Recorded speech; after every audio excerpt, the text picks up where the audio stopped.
ታደሳለ አለው እግዚአብሔር ይመስገን። እሺ እንዴት ነህ ታደሰ? እግዚአብሔር ይመስገን። በስላሴ ታምናለህ? አምናለሁ። እሺ በስላሴ የምታምን ከሆነ ስላሴ ማለት በመለኮት አንድ በአካል ሶስት ማለት ነው አይደል? ልክ ነህ። ሙሴ ይሄንን ያውቃል?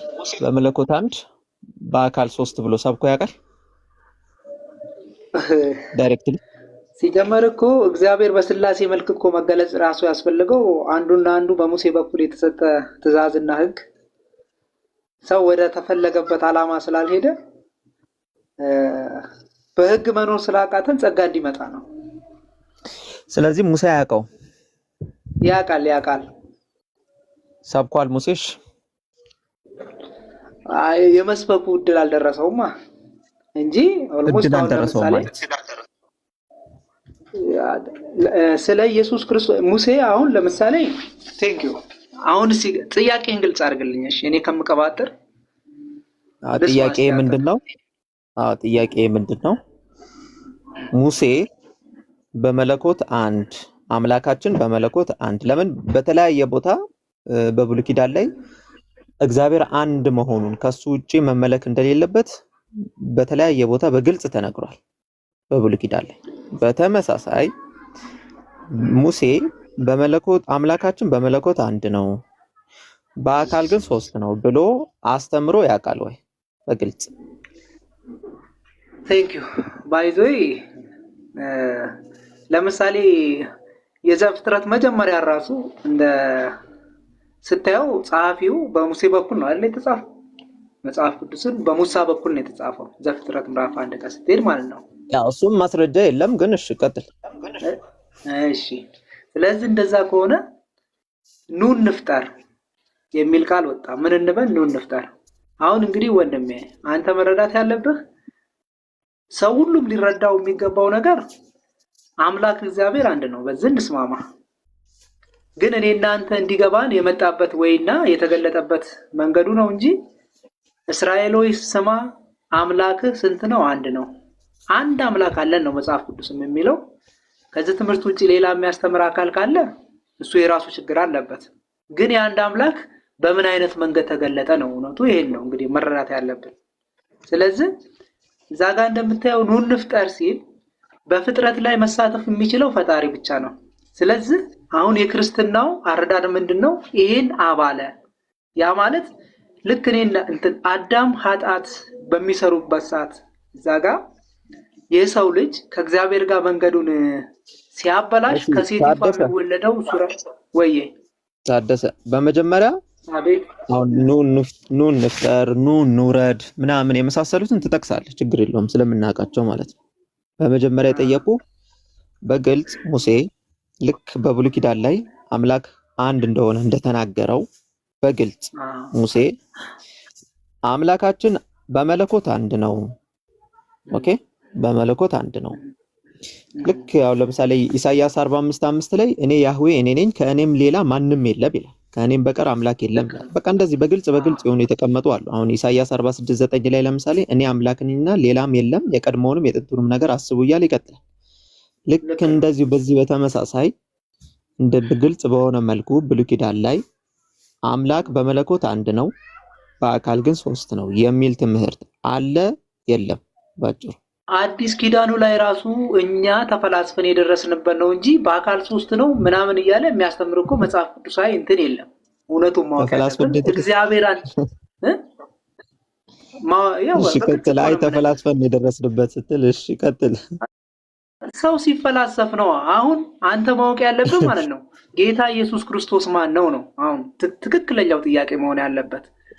ከዛ በኋላ ደግሞ ጥያቄ ለኔ አትምረጥልኝ ታደሰ። አሁን እኔ የጠየቅኩትን ጥያቄውን ለኔ አትምረጥልኝ። እኔ ነኝ ጥያቄውን የምጠይቀው፣ አንተ ነህ መልሱ የምትመልሰው። እሺ እና አሁን ለምሳሌ የምጠይቀህ ይሄንን ባለመመለስ አሁን ይሄ ስላሴን ለምሳሌ ሰው በማወቁና ባለማወቁ ዘላለም ገነትና ገሃነም የሚገባበት ትምህርት ከሆነ አምላክ ያንን ነገር በግልጽ ሊያስተምረው ይገባል። ለማህይሙም ለጎበዙም ለገጠሬውም ለከተማውም በሚገባ መልኩ እንጂ ማህይሙም ገጠሬውም ከተማውም ተፈላስፈ ድረስበት አይደለም። ኦኬ መሆን ያለበት እንዴት ነው? ኢሳይያስ 59 ይዛል መጽሐፍ ቅዱስ። ቆይ አንዴ ይኸውልህ፣ ሁሉም ተመልሳለህ፣ ችግር የለም። ሁሉም ሰው በሚገባው በቀላል በሆነ መልኩ መልእክቱ መድረስ አለበት እንጂ ለተማሩት ወይም ደግሞ ለፊሎሶፈሮች ተብሎ አይደለም የሃይማኖት መጽሐፍ ማለት ነው። በግልጽ ይሄ ነው አምልኩ፣ ይሄ ነው። ለምሳሌ ቁርአን ላይ ብትመጣ በግልጽ አላህ አንድ ነው እኔም ብቻ ተገዙ ብሎ 1000 ቦታ ሁላ ሊቀመጥ ይችላል። ለምን? በግልጽ በሆነ አማርኛ ይሄን መንገዳችሁ ይሄ ነው ከእስልምና በስተቀር ሌላ ሃይማኖት የለም እያለ በግልጽ በሆነ ነገር ያስቀምጣል። ግልጽ በሆነ ነገር ማለት እንጂ መረዳት ማይችላል። ብዙ አይነት ሰዎች አሉ። ገብተዋል። የባይብል ጥናት ስተዲ ያላደረጉ ምን ያላደረጉ ፊሎሶፈር ያልሆኑ ገበሬ አርሶ የሚያድር ብቻ አለ። ስለዚህ አሁን ምንድነው መደረግ ያለበት? በግልጽ ቋንቋ ነብያቶች አንድ አምላክ ነው ያለን፣ ያ አምላክ በሶስት ተገልጠዋል፣ ይሄ ነው አምላካችን ብለው ሰብከው አስተምረዋል ወይስ አላስተማሩም ነው? በቃ ባጭሩ። ቴንኪው። እንግዲህ ለኔም የሰጠኝ የቤት ስራ አለ። ማንበብ የሚገባኝ ነገር ብዙ ነገር እንዳለ ነግረኛል። የራሴን ልቀበልና ነቢያቶች ለምሳሌ ሙሳ ጋር ስትሄድ ማለት ነው፣ ሙሴ እሱ ጋር በምትሄድበት ሰዓት አንድ በሱ በኩል ከተጻፈው ነገር እኮ ነገርኩ። ኑ እንፍጠር አለ ሲል አልኩ።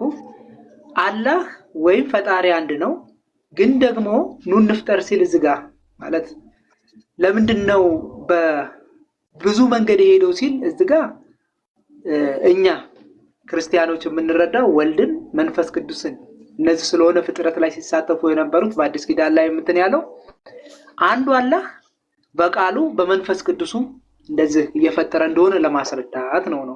ግን ደግሞ እኔ አሁን ክርስቲያን ነኝ፣ የምር ነው የምልህ፣ እኔ ጋር ያለው እውነት ይሄ ነው። አሁን ጌታ ኢየሱስ ክርስቶስን እንደግል አዳኜ ያ ማለት አረጌ ስቀበል የእግዚአብሔር ልጅ ነው የሚለውን ሐሳብ ብቻ በውስጣችን ቢገባና ብንረዳ ሌላው ቀላል ለሚሆነው። ምክንያቱም እውነትም መንገድም ሕይወትም እኔ ነኝ።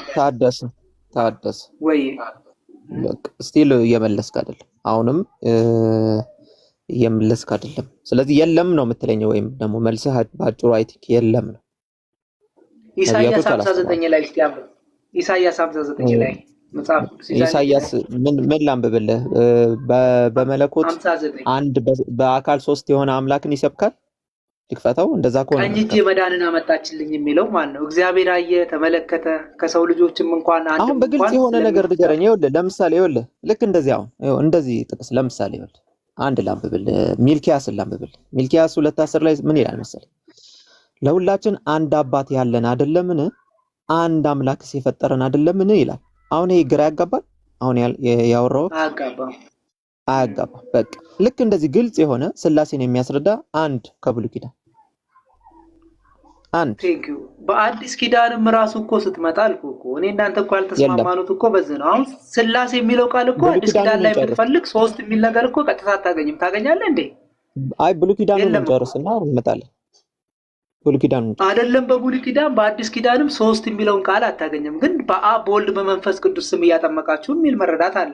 እንመጣለን እሱ ጋር። ብሉይ ኪዳኑን እንጨርስ። ነብያቶችን እየተናገርን ስለሆነ ከኢየሱስ በፊት ያሉ በጣም ብዙ ነብያቶች አሉ። አንዱም ነብይ አላስተማረም አይደል?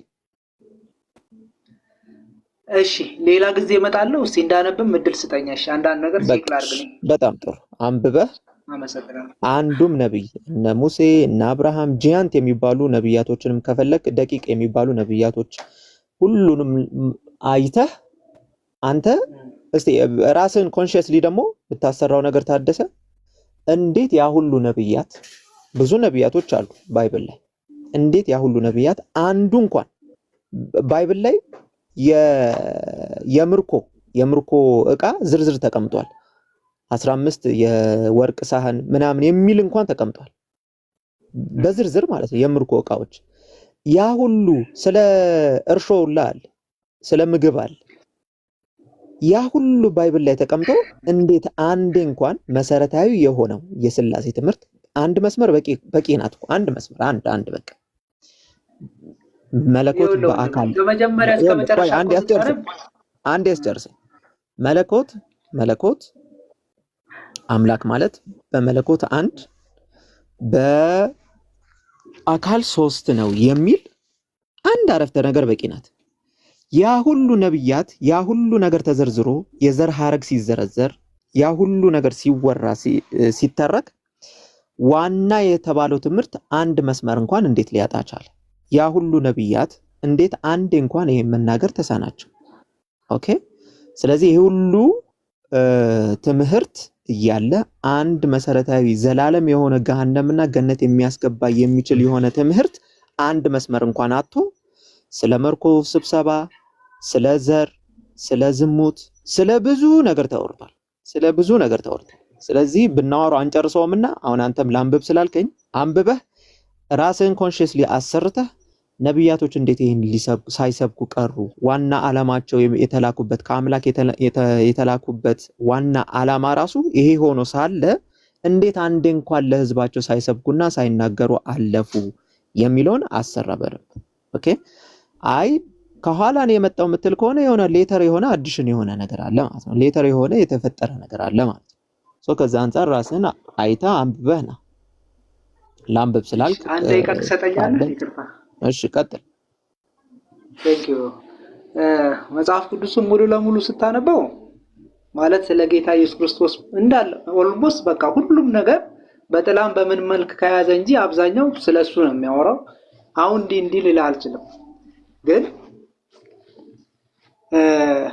የመጨረሻ ፖይንቴ የምለው ይሄ ነው። መዳን በሌላ በማንም የለም ካላ ዘንድ እኔ እናንተ እንድንድንበት የተሰጠን ጌታ ኢየሱስ ክርስቶስ ወይም አልመሲህ ኢሳ ነው።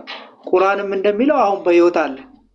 እሱ የእግዚአብሔር ልጅ እንደሆነ አምነን ከተቀበልን የዘላለም ሕይወት እናገኛለን። ምክንያቱም ከኔም ፊት ኋላም ሰውን አድናለሁ ብሎ የሚመጣ ካለ ሌባ ነው ብሏል መጽሐፍ ቅዱስ ሲናገር። ስለዚህ በመዳን ሕይወት ላይ ጌታ ኢየሱስ ክርስቶስ አሁን የምትናገረውም የድህነት መንገድ ትክክል አይደል? አሁን የምትናገረው አመሰግናለሁ። አሁን የምትናገረው የመዳን መንገድ ራሱ ብናወራበት ራስህ አትቀበለውም። ኢየሱስ ማንን ሊያድን ነው የመጣው? ወደዚህ እኔ እናንተን ከምን ሊያድነን ነው የመጣው? ከዘላለም ሞት እኮ ከየት መጣ የሞት? እኔ እናንተ ከሰራነው ኃጢአት ከበደል ምን መቼ የሰራነው ኃጢአት? ከአዳም ጀምሮ እኮ አዳም የሰራውን ኃጢአት እኛ ነበርክ እንዴ አንተ? ነበርኩ እንጂ እኔ አዳም ልጅ አይደለሁ እንዴ? ዘሩ እኮ ነኝ እኮ ዘሩ ነህ እንጂ አንተ ነበርክ ወይ? አንተ አዳም ኃጢአት ሲሰራ ነበርክ? እኔ የሰራሁትን ኃጢአት ይቅር እንዲለኝ እሺ፣ ባጭሩ ስለራሴ ልምጣ። እኔ አሁን በደል ውስጥ ነው ያለሁት። የኔ በደል አይደለም የኢየሱስን አመጣጥ ኦሪጂናል ሲን ተመልክቶ የመጣና ከአዳም ጀምሮ የመጣውን ለማስተሰረይ የመጣ ነው አይደለም? አዎ ልክ ነህ እኮ። አንተ አዳም ኃጢአት ሲሰራ አንተ ነበርክ ወይ? በአዳም ውስጥ ነበርኩ። አዳማዊ ባህሪ በኔ ውስጥ ስላለ ማለት ነው እኮ። አንተ አዳማዊ ባህሪማ አንተ ተላብሰሃል። እሱ ችግር የለውም። ለምሳሌ አንድ ውሻ ለምሳሌ ዛሬ ስታልፍ አያድርግብህና በሰፈር ስታልፍ አንድ ውሻ ነከሰህ። ለምሳሌ አንድ ውሻ ስለነከሰህ ውሻ የተባለ ባገኘህበት ትገድላለህ እንዴ? አንድ ውሻ የሰፈር ውሻ ስለነከሰ ትክክል ነው? ውሻ የተባለ በአጠቃላይ ተናካሽ ነው አይደለም። ስለዚህ ሁሉም ሰው በኃጢአቱ ራሱ ይቀጣል። ስለዚህ ሁሉም ሰው የራሱን ኃጢአት ነው እንጂ አንዱ በሰራው ሌላው የሚጠየቅበት፣ አንዱ ባደረገው ሌላው የሚወቀስበት ምንም ምክንያት አይኖርም። ስለዚህ አሁንም ኢየሱስ መጥቶ ተሰቀለልኝ፣ ሞተልኝ፣ ለኔ ብሎ እንደዚህ ያደረገልኝ የሚለው አሁንም አይሰራም። ይኸው ቁርአን ራሱ እኮ ጌታ ኢየሱስ ክርስቶስ እንደመጣ ይናገራል አይደል? እስቲ ወደ እናንተም ልምጣና አይልም እንዴ? ከማርያም የተገኘው አይልም? እኮ ከማርያም የተገኘው ቁርአን የሚለው በዋናነት ነብይ እንደሆነ ነው የምናስተምረው እንጂ ለኛ ለኃጢአታችን ስርየት እንደዚህ ሆኖ ተሰቀለ ምናምን የሚል ትምህርት እኛ እስልምና ላይ የለንም። እንደዚህ አይነት ማይሆን ትምህርት እስልምና ላይ አታገኝ። አንተ ራስህን ጠይቅ እስቲ። አዳም ለሰራው ኃጢአት ለሞት ከተሰጠው ሰውነት ማን ነው የሚያድን ታዲያ? እንዴት ብለህ ትድናለህ ወንድሜ? አሁን እኮ ትልቁ ጥያቄ ህይወት ነው። አዎ እኮ መጀመሪያውንም አላህ Subhanahu Wa Ta'ala ወደዚህ ምድር ላይ ጊዜያዊ አድርጎ ነው ያመጣን። ስለዚህ ዋናው ጊዜያዊ እዚህ ምድር ላይ ስንመጣ እኛ መጀመሪያውንም አላህ Subhanahu Wa Ta'ala እሱን ለመገዛት ነው።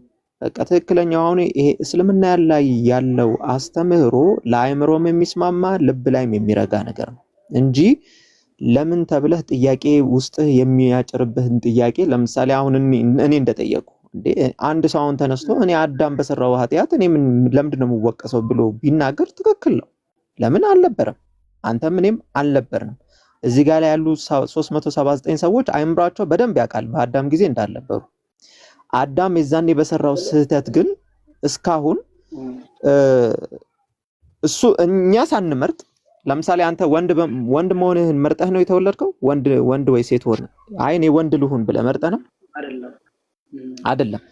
እዚህ ጋር ለምሳሌ ዛህራ ሴት ስትሆንም ሴት አይ እኔ ሴት መሆን ነው የምፈልገው ብላ መርጣ አይደለም። የኛ ምርጫ አይደለም። ምርጫ በሌለህ ነገር ላይ አላህ Subhanahu Wa Ta'ala የኛ አምላካችን አይጠይቀን ምርጫ በሌለን ነገር ላይ። ልክ በተመሳሳይ የሰው ልጅ ሰው ሆኖ መፈጠር አንተ ሰው ሆኖ መፈጠርን መርጠህ አይደለም አምላክ ነው ይሄንን ውሳኔ ወሰነው። ስለዚህ ባልኖርንበት ባልተገኘ ነው ሰው ሆነን ስለተፈጠርን ብቻ አይ ኃጢአት አለብህ አይ የሆነ የወረስከው ነገር አለብህ ከአዳም ዘር ይዛኔ በሰራው ነገር እንዲህ አለብህ የምትባል ከሆነ ሳትመረጥ ያንን ነገር እንደተሸከምከው ሁሉ ሳትመረጥ አንተም ሳትገደድ መዳን መቻል አለብህ። ተቀበል ይሄንን ኢየሱስን ተቀበል አትበለኝ። ለምን መጀመሪያውኑ እኔ መች መርጬ ነው ሰው የሆንኩት? አማርጠውኝ ሰው በሆን ኖሮ አው ኢየሱስን ካልተቀበልክ አትድንም ልባል። ሳያማርጡኝ ወንድ መሆኔን ሴት መሆኔንም ሰው መሆኔን ራሱ ሳያማርጠኝ ሳያማርጠኝ ሰው ከሆንኩኝ በኋላ አይ ባበል አሁን አዳም ያንተ አባት የሆነ ኃጢአት ሰርቷል ለሱ ተብሎ ደግሞ የተከፈለ መስዋዕት አለ ኢየሱስ ተሰቅሎልሃል ኃጢአቱንም እመን አሜን የተሰቀለውንም እመን እንዴት ይባላል? አሜን ይለኛል። አዎ ኢየሱስ ተሰቅሎልሃል ያልከው ነገር እኔ በዚህ እስማማለሁ ወንድሜ። ለምን እንደሆነ ሁለቱም ላይ አልነበርክም? ይኸውልህ ለኃጢአቱ ሲሰራም አልነበርክም? መድኃኒት የተባለውም ሲሰቀልም አልነበርክም? ሁለቱም ላይ አልነበርክም? አልተሳተፍክም? ኢየሱስ ተሰቅሎልሃል የሚለውን አስምርበት። ለምን ነው የተሰቀለልኝ? አይሰቀል ለምንድን ነው የሚሰቀልልኝ? ለምን ይሰቀልልኛል? መጀመሪያ ታደሰ አሁን ኢየሱስን እንደ መድኃኒትነት ከመቀበል በፊት መጀመሪያ በሽታ አለብኝ የለብኝም የሚለውን ማወቅ ያስፈልጋል። በሽተኛ ነኝ በሽታን ካላወቅ መድኃኒት የለም። በዚህ እንስማማ። በጣም እኔም እሱን ነው የምስማማው። መጀመሪያ በሽታ እንዳለብን እንስማማ እንጂ ለምሳሌ ዝም ብለን መድኃኒት ስለሆነ ይኸውልህ ፋርማሲ ገብተህ ለምሳሌ መድኃኒት ቤት ገብተህ መድኃኒት የተደረደረ ስላየህ መድኃኒት ናቸው ብለህ ዝም ብሎ አይዋጥም። መድኃኒት ራሱ ይገላል። መድኃኒት የተባለ ሁላ አያድንም፣ ይገላል። ስለዚህ መጀመሪያ አንተ በሽታ ማወቅ አለብን። ያ በሽታ ትክክል ነው ወይ ትክክለኛ በሽታ አለብኝ ወይ የሚለው ማወቅ ያስፈልጋል። ምን አይነት በሽታ ነው ያለብኝ የሚለው ማወቅ ያስፈልጋል። ስለዚህ ኢየሱስ እኔ መድኃኒትህ ነኝ እኔን ተቀበል ሲል ለየትኛው በሽታዬ እኔ ስብከትን ኢየሱስ እኔ መድኃኒትን አለኛል። አሜን አልኩ። አዎ ተቀበልኩ። ወንድም እኮ ለየትኛው በሽታዬ ከአዳም የወረስከው ካለኝ እኔ አልነበርኩም። ተጠያቂ አይደለም። ሰው ስሆንም መርጬ አይደለም ሰው የሆንኩት። ልክ ወንድና ሴት መሆንን መርጬ እንዳልመረጥኩ አንተ ሰው መሆንን መርጠህ ነው የተፈጠርከው እንዴ? ኧረ እግዚአብሔር ነው የፈጠረኝ። እኔ አልመረጥኩም። እኮ አልመረጥክማ። ሳትመርጥ ለምንድን ነው አንተ በደለኛ የምትሆነው? ሳትመርጥ እዚህ ጋር ደቂቃ ትሰጠኛለህ? ትንሽ ደቂቃ ለኔ ስጡኝና እኮ አሁን ምርጫ የለህም አይደለ? እዚህ ላይ ሰው ለመሆን ያው ሰው መሆን እግዚአብሔር ነው የመረጠኝ። ወንድ ምንም ምርጫ መሆንስ የለኝም። ወንድ መሆንስ ምርጫ አለ? ምርጫ የለኝም። ለምሳሌ እንዲህ ብዬ ብጠይቅህ ለምን ወንድ ሆንክ ብዬ ባስረህ ትክክል ነው? ኧረ ልክ አይደለም። ልክ አይደለም። ልክ እንደዛው እኮ እያልኩህ አንተ ወንድ በመሆን ጾታህ ወንድ በመሆን መታሰር አለብህ ብዬ እስር ቤት ባስገባህ ትክክል እንዳልሆነ ሁሉ ሰው ስለሆንክ ብቻ ከላይ ከአዳም ጀምሮ የበደለኛ ነህ፣ ስለዚህ ለሱ በደልህ ደግሞ መስዋዕት ተከፍሎልሃል ከተባለ እኔ ምን አደረኩ? እኔ ያላደረኩትን ነገር አሁንም ትክክል አይደለም። ልክ ወንድ በመሆንህ እስር ቤት ሳስገባህ ትክክል አይደለም እንዳልከው ሁሉ ማለት ነው። ግልጽ ነው። እሺ አመሰግናለሁ። በቃና አንብብበት። ሀሳቡ በጣም ነው የተመቸኝ። ፍልስፍና የለውም ሀሳብ። አንተ አሁን በእኔ መጽሐፍ ቅዱስ ነው አይደል እየጠየከኝ ያለው? አሁን በቁርአኑ ሳይሆን በእኔ መጽሐፍ ቅዱስ ነው እየጠየከኝ። ጠይቅ፣ በቁርአኑ ከፈለክሽ ጠይቅ እና አንድ እድል ልስጥ። በቁርአኑ ብዙ ስለጠየቁ እሺ፣ በእኔ መጽሐፍ ቅዱስ እንሄድና ይኸው በደጅ ቆሜ አንኳኳለሁ አለ። በሩን ብትከፍቱልኝ ማንም በሩን ቢከፍትልኝ ወደ እርሱ እገባለሁ። ይሄ አልመሲህ ያለው ነው። ባይዞይ የኢትዮጵያ ንጉስ አይደለም ማን አይደለም ኢቭን ነብይ እንኳን ብለ የተረዳው በዛ አስፔክት እንኳን ያዝና እስቲ አንተ በርን ክፈት መጀመሪያና እሱ የሚያደርግልኝ የዘላለም ህይወት የሚባለው ከቃል ያለፈ ነገር በህይወት ላይ ይገባል። ይሄን እርግጠኛ ሆኜ ነው ማለት። እሺ በቃ እሺ ታደሰ አሁን እንትን ነው አሁን አንተ እንትን ነው ያዝከው የሆነ እንደ እንትን ላይ አይ ቲንክ ጎበዝ ነህ፣ ሰበካ ላይ ጎበዝ ነህ እና የሆነ ውስጥ ያለውን ነገር ለማውራት ውስጥ ያለውን ነገር ለማውራት በቅንነት ማስረዳት ለመጣልህ እኮ ነው እዛ ያንንም ልንገርህ። አሁን ፖይንቷን የሰው ልጅ በደል ሰርቷል አልሰራም? በዚህ እንስማማ። የሰው ልጅ ኃጢአት ሰርቷል አልሰራም? የሰው ልጅ ኃጢአት ይሰራል፣ ግን ከዚህ በፊት በተሰራው በአባቴ በአዳም ምናምን ግን አሁን ሪያሊቲውን እናውራ። እኔ አሁን በዘሮቼ ኢቭን ይሄ የቃልቻ መንፈስ የሚባል አለ። ቃልቻ አሁን በግልጽ ነው የምነግርህ። ስትሄድ ከዛ ከዘር የመጣውን ሲተላለፍ የነበረውን ከዘር ወደ ዘር ህመም እንኳን በሽታ እንኳን የሚተላለፍ አለ። ወደ ሳይንሱ ስትመጣ ማለት ነው። አሁን ኃጢአትን ተወው እና ስለዚህ እንደ ስኳርና እንደ ደም ግፊት እየተላለፈብን መጣ ነው። አም ሶሪ ለምን ሐሳቤን አታስጨርሰኝም? እሺ ጥሩ እኮ እየሄድን ነበር። እሺ ቀጥል። ብዙ ነገር አለ። ይሄ ሁሉ ባለበት ውስጥ አሁን የሰው ልጅ በራሱ መንገድ በምንም መንገድ ቢሆን ፈለገ ጽድቅ የመርገም ጨርቅ ነው ተባለ። እናብላ፣ እናጣጣ፣ ድሆችን እንርዳ፣ እነዚህ የሆኑ መንገዶች ሊያደርሱን ይችላል። ያ ግን አምላክ የነበረው ሰማይና ምድርን ሲፈጥር የነበረበት ቃሉ ለኔና ለአንተ ብሎ መጣና ሞተ። ያ በሆነበት ሰዓት በደልህን ነው የተሸከመው። ኃጢአትህን እኮ ነው የተሸከመው። የምን በደል ተሸከመልኝ? አልሰራውም። አንተ የሰራውን ኃጢአት የተሸከመልህ እሱ ነው ወንድሜ። አለበለዚያማ እንዴት ብለህ ትድናለህ? ልክ እኮ ነህ።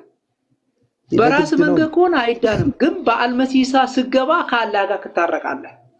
ይሄን ያለኝ ሐሳብ። ቴንኪው። እሺ አመሰግናለሁ ታደሰ። በቃ ጥሩ ነው፣ ጥሩ እንትን ነው። እሺ አዲስ አለ? አዲስ ኤፒኦ አፖ ነው ኤፒኦ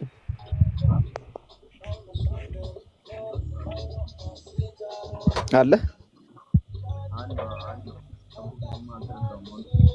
ይሰማል? አዎ ይሰማል። ነንጋ አሁኑ ላይ ሐሳብ አለ?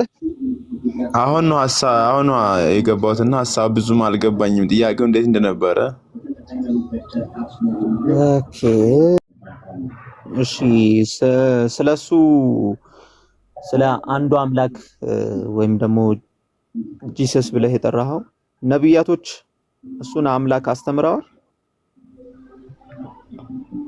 ነብያቶች እሱን አስተምረዋል ስትል እስኪ ሰብከዋል? ነብያቶች እሱን ሰብከዋል ወይ? እሺ ማስረጃ እግዚአብሔር በመጀመሪያ መንፈስ ነበር ይላል መጽሐፍ ሲናገር። ምድሪቱ ሁሉ ቅርጽም አልነበራትም። እግዚአብሔር ሰማይና ምድርን ካደረገ በኋላ ሰማይና ምድርን ከፈጠረ በኋላ ውሃዎች ላይ ነው መንፈስ። እስቲ ድምጽህን ወደዚህ ድምጽ አይሰማም። ኦኬ። በመጀመሪያ እግዚአብሔር ሰማይና ምድር ፈጠረ ይላል መጽሐፍ ኦሪት ዘፍጥረት ምዕራፍ 1 ላይ ማለት ነው። ከዛ የእግዚአብሔር መንፈስ በውሃ ላይ ሰፎ ነበር ይላል እና እግዚአብሔር መንፈስ ነበር አለ ዮሐንስ 1 ላይ መተካየው እግዚአብሔር መንፈስ ነበር ይላል እና እግዚአብሔር ራሱ መንፈስ ነው። ያ እግዚአብሔር የሆነ ጊዜ ፍጥረታትን ከ6 ቀናት ከፈጠረ በኋላ ለአዳም የሚበላውና የሚጠጣው ነገር ፈጠረ። ከዛ አዳምና ሔዋን ምንድነው ያለው? ይሄን ፍሬ ይሄን በለስቱ ነው የሚለው መጽሐፍ ይሄን ፍሬ በበላችሁ ጊዜ ሞትን ትሞታላችሁ አትብሉ አላቸውና እግዚአብሔር ሔዋንና አዳም ይሄን ፍሬ እንደበሉ ያሳያል መጽሐፍ ማለት ነው። ከዛ በኋላ የሰው ልጅ ሁሉ ኃጢአት ውስጥ እንደወደቀ ሃይማኖት የለም። የዛነ ሃይማኖት እንተና የለም። የሰው ልጅ በሙሉ ኃጢአት ውስጥ ወድቋል ይላል። እግዚአብሔር ሔዋንን ረገመ አዳምን ረገመ ይላል እና ከዛ በኋላ የሰው ልጅ ሁሉ ሃይማኖት ይሰማኛል። ምን እየነገርከን ነው? ምንድነው የፈለከው? ምን ልትነግረን ነው? ምንድነው ልትነግረን የፈለከው? እያወራችሁ የነበራችሁት እንዴት ኃጢአት ውስጥ ወደቀን ነው አይደለ? ወደዛ ሄድክ። እሺ ወደ ሳሊቬሽን ሄድክ። እሺ እኔ ጠየቅኩ ሌላ ስለነበረ ነው። እሺ አይ ኃጢአት የለብንም። እኔ በሰራሁት ኃጢአት ብቻ እጠየቃለሁ የሚባል ነገር አይሰራም። እዚህ ጋር እኔ በሰራሁት ኃጢአት ብቻ እጠየቃለሁ የሚባል ነገር አይሰራም። ለምንድን ነው የማይሰራው? አንተ ባልሰራው ለምንድን ነው የምትጠየቀው? ለምንድን ነው የማይሰራው? እግዚአብሔር ምሕረቱና ፍቅሩ ማለት ነው እስከ ዘላለም ነው። እስከ ኃጢአቱ ግን እስከ 4000 ትውልድ ይላል መጽሐፍ ማለት ነው። ይቀጥላል እኮ እንትን ያደርጋል አድያለ ይሄዳል። ኃጢአት እስከ ቀጣይ ትውልድ ኃጢአት ውስጥ መውደቅ ይችላል እንደ መጽሐፍ ቋንቋ ማለት ነው። ሌላ አላቅም። በመጽሐፍ ቋንቋ ኃጢአት ትውልድን እየቀጠለ እያጠፋ ይሄዳል። ምሕረቱም እንደዛ ነው፣ ኃጢአቱም እንደዛ ነው። አንድ ሰው ኃጢአተኛ ከሆነ ያ ኃጢአት ለልጅ ልጆች ይተርፋል። ምሕረትም ከሆነ ለልጅ ልጆች ይተርፋል። እንደዛ ነው የሚለው መጽሐፍ። ስለዚህ የአዳም ልጆች ኃጢአት ውስጥ እንደወደቀ ያሳያል መጽሐፍ ማለት ነው። አንተ ባልሰራው ኃጢአት ለምንድን ነው የምትጠየቀው ነው አሁን ጥያቄው። አዲስ ምን አጥፍተህ ነው የምትጠየቀው? እኔ ባልሰራው ኃጢአት ይሄ አንተ አሁን ያልከው ራሱ ከባይብል ጋር ራሱ ስለሚጋጭ ማለት ነው። ባይብል ጋር ራሱ ስለሚጋጭ አንተ ባልሰራው ኃጢአት ለምን ትጠየቃለህ? እኔ ባልሰራው ኃጢአት የሚጠየቀው አባቶቼ ባጠፉ ጥፋት ነው። ለምሳሌ አባትህ ቢገድል አንተ ነው የምትታሰረው። ትንሽ ማብራሪያ እዚህ ጋር እንደ ምሳሌ አድርጌ ላቀርብ። ለምሳሌ የኔ ፋዘር ከባንክ 1 ሚሊዮን ብር ተበድሮ ቢሞት ተጠያቂ የሚሆነው የሚከፍለው ማን ነው? ያሳዘውን አንተን ያሳዘህ እንዴ? ልጆቹ ባለ ንብረቶቹ ልጆቹ ነው የሚጠየቁት። ያሳዘው ብቻ ሳይሆን ንብረት ካለ ልጆቹ እኮ ያሳዘውን ንብረት ምንድነው? ያሳዘውን ንብረት እኮ ነው ልጆቹ። ያሳዘው ንብረት ልጆቹ ጋር ነው። በልጅ ነው እንዴ? በልጅ ባንክ አያበድርም እኮ። በልጅ 6 ልጆች አሉኝ 1 ሚሊዮን ብር አበድሩኝ እኮ አይደል? ያሳዘው ንብረት ካለ ንብረቱ ይሸጥበታል። መኪና ካለው ሌላ ነገር ካለው ይሸጥበታል እንጂ እኔ 5 ልጆች አሉኝ። ስለዚህ 5 ልጆች ስላሉኝ 5 ሚሊዮን ብር ልበደር እኮ የለም። ኦኬ ሞተ መክፈል አልቻለም አይደለ? ኮላተራል የያዘው ነገር አለ ባንክ። ከዛ ያንን የያዘውን ንብረቱን ይይዛል እንጂ አንተ ደግሞ ምን አጥፍተህ ነው ባንክ አንተን ደግሞ እንትን የሚልህ? በልጅ እኮ አይደለም ባንክ የሚያበድረው። እሱ በሰው አሰራር ነው እንበለሽ።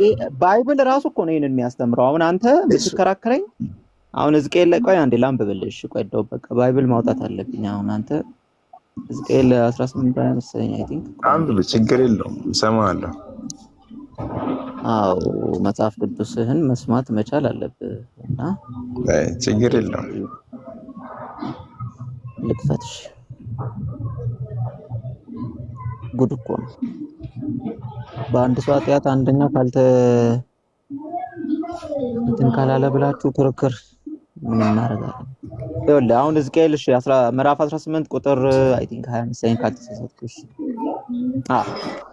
ተመልከት መጽሐፍ ቅዱስ ማለት ነው። ሕዝቅኤል ምዕራፍ 18 ቁጥር 20 ምን ይላል መሰለህ? አዲስ እየሰማህ? እየሰማሁ ነው። ኃጢአትን የምትሰራ ነፍስ እርሷ ትሞታለች ይላል። ልጅ የአባቱን ኃጢአት አይሸከምም ይላል። ልጅ የአባቱን ኃጢአት አይሸከምም፣ አባትም የልጁን ኃጢአት አይሸከምም።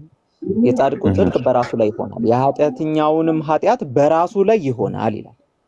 አየህ፣ በራሱ ላይ። ስለዚህ ልጅ የአባትን ይሸከማል ኃጢአት? አዎ ወይም አይደለም? እዛ ጋር እንደዛ ይላል። ሌላ ቦታ ከሄድን ግን ይሸከማል ይላል። ሌላ አይልም፣ ላይሸክም ይችላል። እሱ ግን ኃጢአቱ የተሰራለት ሰው መሆን አለበት። አሁን አንተ በግልጽ ለምሳሌ አንድ ሰው በልጅነቱ አብ ወይም አይ የሚል መልስ ሰጠኛል። ልጅ የአባትን አባት በሰራው ኃጢአት ልጅ ይጠየቃል ወይስ አይጠየቅም? ይጠየቃል በል ወይም አይጠየቅም በል። ኃጢአቱ የተሰራለት ሰው ከሆነ ልጅ ከሆነ ችግር የለውም። ላይሸክም እንደሱ አይደለም የኔ ጥያቄ። አባት አልገባውም መሰለኝ። አይ ቲንክ ስሚስ አልገባውም። አባት ኃጢአት ሰራ አልኩክ። አባት በሰራው ኃጢአት ልጁ ይጠየቃል ወይስ አይጠየቅም? ሊጠየቅም ላይጠየቅም ይችላል። እዚህ ጋር እንዴት ብትለኝ ይሄው አይጠየቅም እያለ ነው ባይብል። ሊጠየቅም ላይጠየቅም አትበል እንዴ። ባይብል አይጠየቅም። ለምሳሌ መጽሐፍ ያመነ የተጠመቀ ይድናል ይላል። መጀመሪያ ማመና መጠመቅ አለበት ያ ልጅ። ከዛ በኋላ ኃጢአት ላይሸክም ይችላል። ግን ከተጠመቀ በኋላ አይሸክም። ካልተጠመቀ ተሸክሞ ይኖራል። ተጠመቀም አልተጠመቀም በአባቱ በሰራው ኃጢአት ልጁ ይጠየቃል ወይ? አሁን ስለ ጥምቀትም አላወራው፣ ስለምን አላወራው? አባቱ በሰራው ኃጢአት የአባቱን ኃጢአት ልጁ ይሸከማል ወይ? ይተላለፋል። ኃጢአት ወደ ልጅ እንትን ላላ ምሕረት ካላ ይቅርታ ካላ ኃጢአት ወርስ የለም። አስሚዝ አዲስ ላግዝ ትንሽ ይቅርታ አግዙኝ፣ ችግር የለውም። እሺ ይኸውልህ አስሚዝ አንተ ተመችተኛል ባይዘይ ማለት ያው እንደዚህ ስሬ እንዳለ አድርጌ ነው ያዋራ ያለው። አሁን እኮ ጉዳዩ እንግዲህ እውነቱን ከሆነ የምትፈልገው ማለት ነው አይምሮም እንዳለው ሰው ቁርአንም መጽሐፍ ቅዱስም እንዳነበበ ሰው እንሂድ። የሰው ልጅ ኃጢአት ሰርቷል አልሰራም? ሰርቷል። ጥያቄ ቁጥር 1 በጣም ጎበዝ። ከዛ ከሄደን ገነት ወደዛ እንዳይገባ ተባረረ አይደለም? አንዳችሁ ብቻ ነው የምታወሩት። እሺ ታደሰ ቀጥል። እሺ ከዛ ልክ ኃጢአት በሰሩበት ሰዓት ወደ ገነቷ እንዳይገቡ እግዚአብሔር ፕሮቴክት አደረገ አይደለ? ተባረሩ። ልክ ነው አይደለ? እሺ ቀጥላ። እሺ ስለዚህ እንደዛ ከሆነ የሚገርም ነገር ይሄ ቀጠለ። አንሲስተር ላይ ምንም የቆመ ነገር የለውም። በበደላችሁና በኃጢአታችሁ ሙታን በነበራችሁበት ሰዓት ከእግዚአብሔር ተለይታችሁ ነው የሚለው። እንደ ባይብል ስትሄድ መሞት ማለት ከእግዚአብሔር እንዴ ይኸው አዳምጠኛ፣ እኔን ስማኝ መጀመሪያ፣ ከዛ ላንተ ተሰማው። እሺ እየሰማው ነው። አዳም እኮ ማለት አንድን ሰው አይደለም አንተ መጠበቅ አለብህ። አዳም ማለት ሰው ያ እግዚአብሔርን የበደለው ያሳዘነው ለእግዚአብሔር ፍቃድ አልታዘዝም ያለውን ሰው ነው ማየት ያለብህ። ያ ሰው ደግሞ እኔ እናንተ ነን። በቃ በዚህ እንስማማ። መጀመሪያ አዳም ስንት በቀን ውሏችን አንድ ሰው አይደለም። ስንት ሰው ነው አዳም? ስለ አንዱ አይደለም ወይ ስለ አንተ ወይ ስለ ከሌ አይደለም እያወራ ያለሁት። እያወራን ያለኑት እግዚአብሔርን ስለበደለ ሰው መስመሩን ከእግዚአብሔር ጋር ስላላደረገ። ስለዚህ እሱ ከበደለ ተጠያቂው እሱ ነው የሚሆነው። እሱ ማለት እኮ እኔ ነኝ። እንዴት አንተ አዳም አይደለም? እንዴት ነው እሱ ማለት አንተ? አንተ ዘፍጥረት ምዕራፍ 1 ላይ የተፈጠረውን ያንን አዳም ነው እንዴ በውስጥ ያስከው? መረዳት እኔ አዳም አይደለሁም። እኔ ስሚዝ ነኝ፣ አዳም አይደለሁም። አይ ሰው ነው ወይ ከሆነ አው ሰው ነኝ፣ ግን አዳም ሌላ ሰው ነው። እኔ ሌላ ሰው ነው። አዳም የሚለውን ተወውና እኔ እናንተ ሰው ነን አይደል? በዚህ እንስማማሽ። በቃ አይ በዚህ እንስማማለን፣ በዚህ እንስማማለን። እኔም አንተም ሰው ነን። በጣም አንተ ስለሰራኸው ኃጢአት ግን እኔ አይመለከተኝም። እሱ ልክ ነህ፣ እውነት ነው። አዳም በሰራውም እኔ አይመለከተኝም። በተመሳሳይ ይመለከታል። አንተ ሰው በሰራው ኃጢአት አይመለከተኝም። ልክ ነህ። አዳምስ ሰው አይደለም እንዴ? እሺ አይመለከተኝም ልበለሽ። በቃ አይመለከተኝም። አሁን አይመለከተኝም ብለህ ጥሩ። እኔ ውስጥስ ያለው የአዳም ባህሪ በማን ይሙት? የአዳም ባህሪ አትበልም። ይኸውልህ የአዳም ባህሪ ብለህ ስታነሳ ከመጀመሪያ የጀመረው የተላለፈብኝ ነገር ሳይሆን ራስህ ኮንሺየስሊ ለሰራኸው ነገር ራስህ ተጠያቂ ትሆናለህ። በዚህ እንስማማ። ቴንክ ዩ ቬሪ ማች። አሁን ስለዚህ ከአዳም ጋር የተያያዘ ነገር ምንም የለም ማለት ነው። ቆረጥ ነው መስመሩ። ኦኬ ቆረጥ ነው እሱን መስመር። እሱን መስመር ከቆረጥ ነው ራስ ኃላፊነት ይቆረጥ። ይቅር ተው፣ ችግር የለም። ይቆረጥ። ጉዳይ እሱ አይደለም። እኔ ማለት እዛ ጋር አይደለም ፎካል ፖይንቱ የአዳም መስመር መቆረጡና አለመቆረጡ ሳይሆን አንተ ኃጢአተኛ ከመሆንህ የተነሳ ከእግዚአብሔር ጋር ጥል ነህ፣ እንደውም ጥላት ነህ። በዚህ ታምናለህ? አሁን እዚች ጋር ነው ፖይንቱ። በጣም ጥሩ ፖይንት። አሁን እዚች ጋር ጥያቄ ልጠይቅ። እንደቆረጥከውና እንዳልቆረጥከው በደንብ የዛኔ ነው የምናየው። ጥያቄ ልጠይቅ። አንተ ከእናትህ ሆድ ስትወለድ የተረገምከው ያያዝከው ምናምን ነገር የለም። ንጹህ ነህ። ከእግዚአብሔር ጋር የተጣላህ ነህ ወይስ አይደለህም? አንተ ዳግመኛ የተወለድኩ ከሆንኩ ጤነኛ ነኝ። አለበለዚያ ግን ችግር አለ። ችግሩ ያልቆረጥካትም ምልህ ለዚህ ነው። ስትወለድ ገና ቁጭ በቃ ተወለድክ፣ ጨቅላ ሕፃን ነህ። አልቆረጥካትም ምልህ ለዚህ ነው። አዩ ተወለድክ። እግዚአብሔር እዛ ጋር አይ ወደ የአራስ ልጅ ሆነ ከእግዚአብሔር ጋር ተጣልተሃል? አልተጣላውም። ምንም የለብህም። አልተጣላውም። ምንም የለብኝም።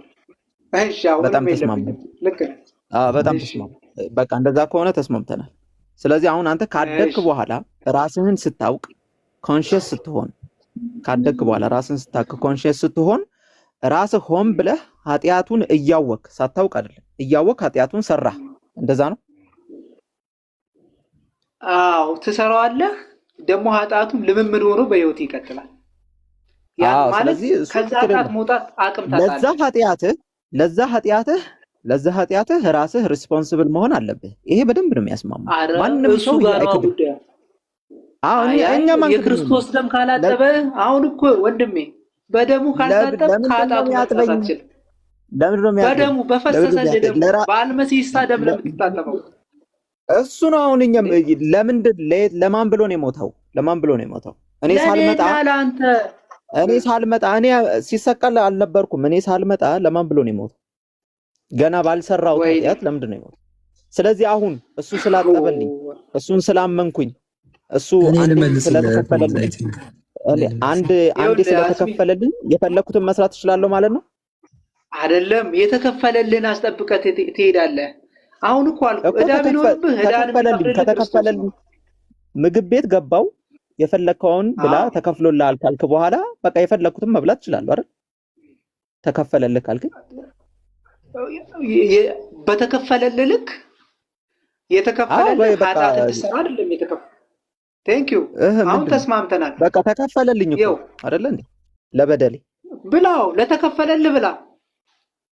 ስለዚህ ኃጢአት መስራት እችላለሁ ማለት ነው ስለተከፈለልኝ። አረ ኃጢአት እንድትሰራ ነው እንዴ የከፈለልህ? እሺ ለምንድን ነው እንዴት ነው የምታስበው እንዴ? ከኃጢአት ሳልሰራው ምኑን ነው ለኔ በደል የሞተው? ምን ስለሰራው በደልና ኃጢአት የክርስቶስ ደም ፈሰሰልህ ወንድሜ። ስለሰራው ለምትለው የትኛውን ነው ስለሰራው የምትለኝ? እኔ ሳልፈጠር እኮ ነው የተሰቀለው ታዲ። እሺ አንድ እግዚአብሔር ይባርካችሁ። ፊቱን የሚያብራራችሁ ይራራላችሁ። የሰማም እግዚአብሔር ከእናንተ ጋር ጌታ ኢየሱስ ሰበካውን ቆይ ሰበካውን ሆልድ አድርገው ቆይ። አሜን ተባረኩ። አሎ ታደሰ ሆልድ ወይ ሰበካውን ሆልድ አድርገው በቃ ቆይ ታዲ ሆልድ አድርገው ታደሰን አንዴ ላውራ ሳይወርድ። እሺ ታዲ አዲስ አንዴ አውሩኝ። እኔ ያለው ችግር የለብኝም። አይስ ሚዚ ጋር አንድ ሊድ ብዬ ነው። እንትን አዲስ አንዴ ቆይ አንዴ ጥያቄ ስላለኝ ለታዲ አንዴ። እሺ ወይ እሺ አሁን እንትን ኃጢአት ይወረሳል ወይስ እርግማን ነው የሚወረሰው? ኃጢአትም እርግማንም የሚለውም ለኔ አንድ ነው። አልተፈላሰፍኩበትም። ተመሳሳይ መስመር ነው። የኃጢአት ውጤት ግን እርግማን ነው አይደለ? ሞት ነው። አዎ ልክ ነህ። በጣም ጥሩ። አንድ ሰው ኃጢአት ሳይሰራ ሊረገም አይችልም አይደለ? አይረገምማ። በጣም ጥሩ። ስለዚህ ለመረገም የግድ የሆነ ኃጢአትን መስራት አለበት። ሁላችንም የአዳም ልጆች በሚለው የሴቶች ደግሞ ሔዋንን ይወክላሉ በሚለው እንስማማለን። ግን እኔ አሁን ለምሳሌ ይስሐቅ እባላለሁ። ይስሐቅ ነኝ እንጂ አዳም አይደለሁም። አዳም የራሱ የሚያስብበት የአዳም ባህሪ ግን ውስጥ አለ። አዎ እሱ አለ። ግን ይስሐቅ የራሱ የሚያስብበት ወይ ስሚዝ ወይ ታደሰ የራሱ የሚያስብበት የሚጠየቅበት ማለት ነው። በራሱ አይምሮ አስቦ የሰራው ወይ ያከናወነውን ይጠይቅበታል። አዳምም እንዲሁ ማለት ነው። እሺ አንተ አሁን እኔ አሁን ኦርቶዶክስ ነኝ፣ ክርስቲያን ነኝ። ኃጢአት ይወረሳል ብለህ ታምናለህ? ኃጢአት ይወረሳል በክርስቶስ ኢየሱስ ካልተሰበረና መስመሩ ውስጥ ካልገባ ዳግመኛ መወለድ አለብህ። አሁን ኢቭን መጽሐፍ ቅዱስን ብታነብ ምንም ብትል መወለድ የሚለው ነገር ግዴታ ነው። ይኸውልህ ታዲ አሁን ክርስቶስ መሰቀሉ መሞቱ ምናምን እሺ እሱ በበደላችንና በኃጢአታችን ብለን እናምናለን አይደለ? ግንስ ኃጢአት ይወረሳል ብለኸኛል። የትኛው ኃጢአት ነው የሚወረሰው? የአዳም የሆነው ማለት ነው። ለአዳም የተሰጠው ያኔ በአዳም በኩል የመጣው ኃጢአት ካልተሰበረ በዚህኛው በክርስቶስ መስመር ውስጥ ካልገባ ከኛ ጋር ይኖራል። ይሄ ደግሞ መጽሐፍ ቅዱሳዊ ነው። ቁርአንም እኮ አይደግፍም ብለህ ነው? እሺ አይደለም። አሁን ለምሳሌ አንተ ዕፀ በለሷን በልተሃል? በአዳም ውስጥ ሆኜ በልቼዋለሁ። ስለዚህ አንተ በፊት በአዳምና በሔዋን ጊዜም ነበርክ ማለት ነው አይደለ? ሰው አይደለው? ኖ ነበርክ አልነበርክም? አሁን ስለ ሰው ነው አይደል እያወራ ያለው? አሁን እኔ ታደሰ ቁርስ እንቁላል በልቻለሁ። በእኔ ውስጥ ሆነ በልተሃል? እንደዛ ነው የተረዳችሁ? ኖ አረ ታዲ እንደዛ ነው የለውም። ሳትኖር በልቻለሁ ትለኛለህ እንዴ? ኖ ይኸውልህ ራስህን ለምን ትሸውዳለህ? ታዲ እኔ እያወራ ያለሁት ስለ መንፈሳዊ ነው። እኔ እኮ እንዲህ ስለ ስጋዊ ነገር አይደለም እየነገርኩ ያለሁት። የምን መንፈሳዊ ነው? በአዳም ውስጥ አለው ከተባለ አለው መንፈስ ነው እንደ የበላው እንትን ትክክለኛ የሆነ ፍሬ አትብላ የተባለውን ፍሬ ነው የበላው። ሲበላ ነበርክ ወይ ነው የተባልከው? ፊዚካሊ ነበርክ? አልነበርኩም። እሺ በምንስ ነበርክ? እስቲ ንገረኝ። ግን ደግሞ የሰው ዘር ስለነበርኩ እንዴ በዘር ውስጥ ነበርኩ። ጄኔቲካሊ የአዳም የሆነው ነገር ወደ እኔ መጥቷል ማለት ነው። መጀመሪያ የተፈጠረው እንስሳ ውሻ ስጋ ከበላ የሱ ዘር በአጠቃላይ ስጋ በልቷል ማለት ነው? ውሻው ላይ በላ ይችላል። የሰው ልጅ ግን ኃጢአት በልቷል ካልተመለሰ። እውነቱ ያ ነው። በቃ እሺ ታደሰ ሆልድ አድርገውና ሌላ ሰው ጋር እንቀጥል። እሺ ካንተ ጋር እንቀጥል። ኦኬ ፖይንት ምን ነበር? አይ ቲንክ ስለ ሳልቬሽን እያወራን ነው። የክርስትና ሳልቬሽን ሴንስ ይሰጣል ወይስ አይሰጥም የሚለው ላይ እያወራን ነበር እና አንተ ትቀበለዋለህ ይሄንን? አንዴ ሐሳብ ልስጥ ወይ እንትን ልበል አንዴ። እዚህኛው ቆይ አንዴ ቀጥላለህ። እሺ ቆጫማ አንተን በለው አስቀጥለው። እሱ ችግር የለም። እሺ አንዴ ብዙ አልቆይም። አሁን እኔ ድቀተ ባህሪ ነው ብዬ ነው የማምነው። ድቀተ ባህሪ ኃጢአት አይወረስም፣ እርግማንም አይወረስም። ምክንያቱም ኃጢአት እርግማን በራሱ የኃጢአት ውጤት ስለሆነ ማለት ነው። አንድ ሰው የሆነ ነገር ሲል ይረገማል ማለት ነው። ያው እርሱም በክርስቶስ እንደተሻረ ሁሉ ግን ኃጢአትም እርግማንም እወርሳለሁ ብዬ አላምንም። ድቀተ ባህሪው ግን አለ። ድቀተ ባህሪው አዳም የጽድቅ ድሃ ነበረ። እሺ ጽድቅን አልሰሩም፣ ወደ ምድር ተጣሉ። ከዛ በኋላስ የሚወልዳቸው ልጆች እኛ በአዳም ልጆች አይደለን የአዳምና ሔዋን ልጆች ስለሆነን እናታችን ሔዋንና አባታችን አዳም ድሃ ስለነበሩ ያው ነው። አንድ ሰው ድሃ ከሆነ ሀብታም ልጅ አይወልድም መቼም አይደለ? በቃ ድቀተ ባህሪው አለ እንጂ የአዳም ኃጢአት በዛች በእንትኗ ና አንተ በልተሃል ተብሎ ይጠየቃል ብዬ አላምንም ለማለት ነው። ኦኬ አንተም ክርስቲያን ነህ ቆጫማ? አዎ ቆጫማ ነው የሚለው ትክክል ነኝ? አዎ ኦኬ ክርስቲያን ነህ አይደል? አዎ አሁን ዋናው ፖይንታችን ምን መሰለህ? አምላክ አንተ ምርጫ በሌለህ ነገር ላይ አይጠይቅህም፣ ተጠያቂ አያደርግህም። ትክክል ነው ቆጫማ?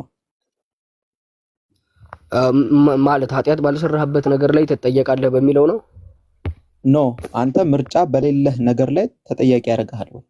ለምሳሌ ቆጫማ ወንድ ነህ አይደለ? ወንድ መሆንህን መርጠህ ነው ወንድ የሆንከው? ኖ መርጫ አይደለም። ስለዚህ ለምን ወንድ ሆንክ ብሎ ይጠይቃል? ኖ አልጠየቅም። በጣም ጥሩ። ስለዚህ ከተጠየቅ ፍትሃዊ አይደለም ማለት ነው። አው ለምን ወንድ ሆንክ ተብሎ ሲጀመርም አይጠይቀኝም እግዚአብሔር።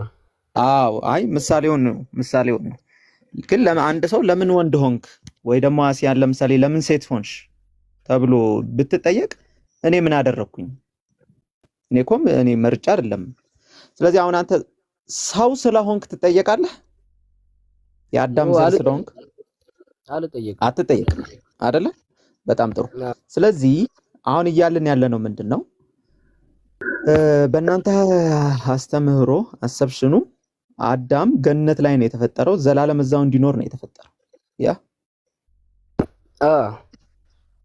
እንደዛ ከሆነ በተመሳሳይ ማለት ነው ለኔም እንደዛው እንደ አዳም ማለት ነው ተመሳሳይ የሆነ ኦፖርቹኒቲ እድል ሊሰጠኝ ይገባል። ስሰራ ነው ከገነት ሊወጣ የሚገባው። ለምን መሰለ ከገነት የወጣ ነው በዛ ጊዜ ስላልነበርን ጭምር ነው ከገነት የወጣ ነው። ለምን አሁን እንዴት አድርጌ ላስረዳ መሰለ እኮ ባልነበረው ነገር ፍዳ እየበላን ነው ማለት ነው። አሁን እኛ ገነት የድሎት ቦታ ነው፣ የድሎት ሀገር ነው መቼስ አይደለ? ገነት ችግር አይነካም። ገነት ውስጥ ችግር የለም መቼስ፣ ስቃይ ምናምን የለም። ያ ስለዚህ እኛ ባልነበርነው በአባታችን አዳም በሰራው አሁን እኛ ፍዳችንን እየበላን ነው ማለት ነው። አሁን ለምሳሌ እኛ አዳምና ሔዋን ልጆች ነን አይደለ? እንደ ሰው ማለት እነሱን ትናዝ ግንስ እንደዛ ከሆነ የዛለት አዳምና ሔዋን ባይበድሉ ወይ ወደ ምድር ባይጣሉ ምናምን እኛ አንወለድም። ገብቷል? በገነት ራሱ አትኖርም ነበረ እና እንኳን በገነት በምድር ራሱ አንኖርም ነበረ። እነሱ በድለው ወደ ምድር ባይጣሉ ኖሮ ማለት ነው። ብዙ ተባዙ እኮ የተባሉት እዛው ገነት ውስጥ ነው ቆጨማ። ብዙ ተባዙ እኮ ተብለዋል እዛው ገነት ውስጥ። እኮ ብዙ ተባዙ ምድርንም ሙሏት አይደል የሚለው? ስለዚህ ምንን ነው የሚሞላት? ገነትን ነው ምድርን? እኮ ከመውጣታቸው በፊት ተብለዋል እኮ። ተብለዋል። ግን የኔ ጥያቄ ብዙ ተባዙ ምድርንም ሙሏት ምንን ነው የሚሞላት? ገነትን ነው ምድርን ሙሉ የተባሉት? ገነት ራሱ ምድር ላይ ናት እኮ እንደዛ አይደለ? ኤደን ገነት ነው። አንዴ የኔ ጥያቄ ምድርንም ሙሏት ይላል። ስለ የትኛው ምድር ነው የሚያወራው? አንድ ምድር ነው ያለው እያልኩህ ነው። እኔ ደግሞ ሁለት ምድር አይደለም አንድ ምድር ነው። እሺ ይሄ የምንኖርበት ምን ይባላል? ምድር ነው።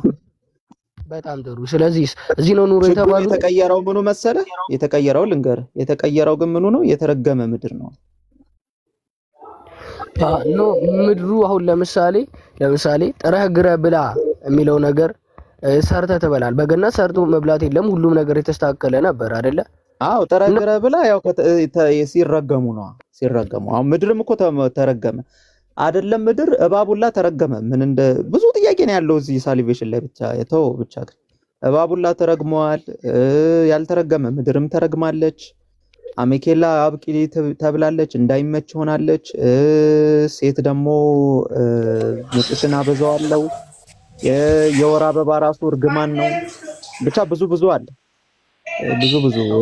በጣም ብዙ ጥያቄ የሚሆን ነገር አለ። የወር አበባ ራሱ እርግማን ከሆነ የሆነ ታይም አለ፣ የሆነ ታይም የለም። ሴቶች ላይ ለምሳሌ ከ9 ዓመት ጀምሮ ይጀምርና 45 እና 50 ዓመት ሲሞላት ያቆማል። ራሱ እርግማን ነው ብለህ ልትል ትመጣና የሆነ ነገር ስታየው ደግሞ ያዛባባል። አይ ይሄ ነገር እርግማን አይደለም እንድትላል። ብዙ ጥያቄዎች ነው ያሉት። እግዚአብሔር ምትይዋ ሚውት አድርጊ።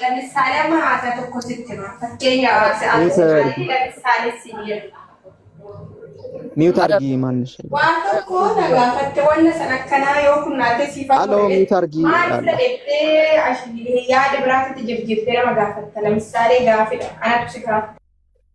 ነውሮች ወርዳትና ትመለሳለች። አዛጋች።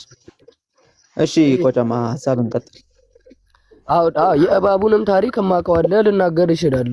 እሱንም በምክንያት እንዴት እንደዚህ እንደሆነ ልናገር ይችላል። ግን የአዳም አሁን ለምሳሌ ምርን ሙላት እንደዚህ ያለ ረገማቸው። አሁን ለምሳሌ ግን ምር አትመችም፣ አሁንም እንዳትመችው ናደሽ ብለሃል። ለምሳሌ በጣም ሀብታም ሰዎች አሉ በምድር ላይ አይደለ? በጣም እንዳትመች የሆነችው ከተረገመች በኋላ ነው እያልኩ ነው። እሺ እኮ በአንተ እኮ ነው። ስለዚህ እንደዛ በኔ አይደለም። በኔ አይደለም መጽሐፍ ቅዱሱ ነው እናንብበው እኮ። ተስማምቼ እኮ ነው እየቀጠልኩ ያለሁት። አሁን ለምሳሌ እኔ ቆጨማ ልጠይቀው እስቲ ያልገባኝ ነገር ስላለ እሱ ጋር የሚቀርታ ትንሽ እድል ስጠኝ። እሺ ሁለታችሁም ክርስቲያን ናችሁ። እሺ ደቂቃ ልስጣችሁ። አንዴ አንተ ልጠይቅ እስቲ። ኦርቶዶክስ ነህ ታደሰ? እኔ ፕሮቴስታንት ነኝ። በቃ ለዛ ነው። እሺ አንዴ ልቀጥልና ትጠይቀኛለህ። ከዛ በኋላ ለምሳሌ እናንተ እንስማማና እሺ ትጠይቀኛለህ። አንዴ በምድር ላይ በጣም ተመችቶት የሚኖር ሰው አለ። ሰርቶ ጥሩ ግሮ አግኝቶት ሊሆን ይችላል። በምንም አይነት በሙስና በምን ማጭበርበሩ ሊሆን ይችላል። በሱ ይጠየቃል። ግን ተመችቶት እየኖረ ነው። ታዲያ እሱንስ ምን ልትለው ነው? አንተ እኮ ተረግመሃል። እንዴት ተመችቶ እየኖርክ ነው ትለዋለህ? እንዴት ነው ይሄ ነገር እንዴት ታየዋለህ? ለኔ ነው አድሬሱ ቆጨማ? እኔ ልመልስ ወይስ ለታደሰ ነው? አይ ለአንተ ነው። እኔማ እኮ በዚህ አልስማማም እኮ እያልኩ እኮ ነው እኮ በቃ። ስለዚህ እኔ እኮ ይሄንን አጌኒስት እኮ ሆኜ እንትን እያልኩ ነው። እኔ ይሄ የክርስትና የሳልቬሽኑ ይሄ መንገድ ትክክል አይደለም ብዬ እየተከራከርኩ ነው። ለምሳሌ ሁላ አንዱ እርግማን ለምሳሌ የሴት ልጅ በምትወልድበት ጊዜ ምጥሽን ወይም ጭንቅሽን አበዛዋለሁ የሚል ነው አይደል? አንዱ እርግማን። ወደ እስልምና ስንመጣው ግን ሴት ልጅ በዚህ በእርግዝና ጊዜ ማለት ነው በጭንቅና በምጥ መውለዷ እንደውም ክብር ነው የተሰጣት። በድካም ላይ ድካም ሆና እንደምትወልድና ለዛ ማለት ነው ትልቅ ደረጃ እንደሚገባት ለወላጅ አይደለም ሌላ ነገር ልትናገር ኡፍ የምትለዋን ቃል ራሱ እንዳታወጣ በልጅነትህ መጀመሪያ እንደዛ አመጣ ነው የምትወልድህ ብሎ ክብሯን ነው ከፍ ያደረገው እንጂ ይሄኛውን እርግማን ነው ብሎ አያመጣው። ይሄንን እኛ እንስማማም ብለን እየተናገርን ነው። እሺ ይሄንን እኮ እኛም እየተቃወምን ያለ ነው ቆጨማ። እስሚ